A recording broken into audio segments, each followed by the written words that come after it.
rational thought can only take you so far. And that's where we are in science right now, which is really fun. Science has become our new religion. It's the new Catholic Church. It's hilarious.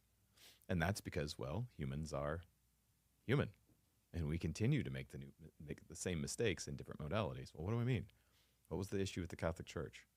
Well, they wanted to control everything. They wanted to tell you what to believe. They wanted to not be questioned, right? When Copernicus said, hey, turns out it looks like this is a heliocentric universe, not a geocentric universe. Hope that doesn't fuck with your doctrine too much. They put him under house arrest. Like, no, this could never be. God, we are the center of all things, right? So that's how they got themselves in some distrust. And then as people started checking out the things they were saying, it's like, you're full of shit, right? And then Protestant dude, Martin Luther, comes along and he's like, wait a minute. You motherfuckers, you're just saying this shit because nobody can read Latin. And as he's starting to read the scripture, he's like, dude, you're teaching all sorts of bullshit. So he put the tenets of faith on the Catholic wall and the Protestant movement was started. Okay. What's science doing right now? What's the scientific community doing right now? The arrogance is disgusting. We know best. Just trust us. We know everything. Don't question us. Don't challenge us. You see it everywhere. Well, what did we do? We just made science our new religion. The problem with the rational thought is quantum physics. A lot of people don't want to fuck around with quantum physics because it really starts to fuck with the rest of the scientific community. So like, nah, I'm not going to pay attention to it, right? It's a lot in the scientific community. It's like right? Einstein called it spooky at a distance. He's like, I don't know what to do with this, but he at least had the mind that would be willing to entertain it.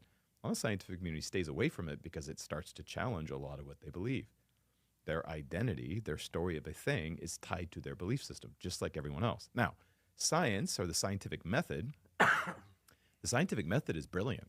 It's beautiful, and it is a great way, a great tool for interpreting our world, for understanding our world, for interfacing with the world. So in no way am I discounting the power of science from a scientific method standpoint, but when you give humans power, it just turns into the same dogmatic shit that's always been. Right? We saw that with COVID.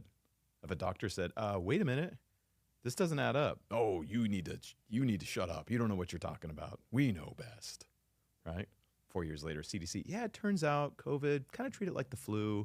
Like, fuck you, right? That's just the pompous part of the scientific community now, which I know my scientific friends would be, "Arr." And there's a lot of amazing people in the scientific community. I'm not dissing the community. It's just over a long enough period of time, you're starting to say, oh, repeat behavior here. Just now it's not a church, it's the scientific church. So if science believes one thing and maybe there's stuff that science can't explain or they're not willing to explain. So as we come up against this wall, which is happening, right? Because the scientific method is predicated upon empirical data.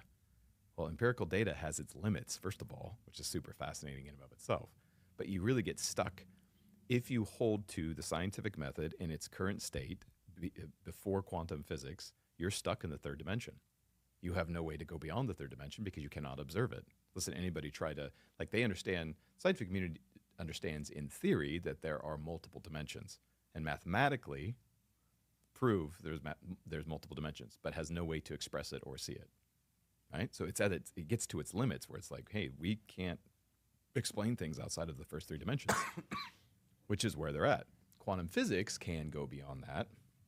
It takes very brilliant minds to be able to understand that, mostly because you have to surrender what you think you know. And going back to identity, that's incredibly hard for most people. Because you become, in the scientific community, it's largely understood that if you don't come up with a new theory by the time you're 35, you most likely won't, because you become crystallized in your thinking. You subscribe to a paradigm of the world, and the opportunity cost of that paradigm is, if you see the world one way, you won't see it another.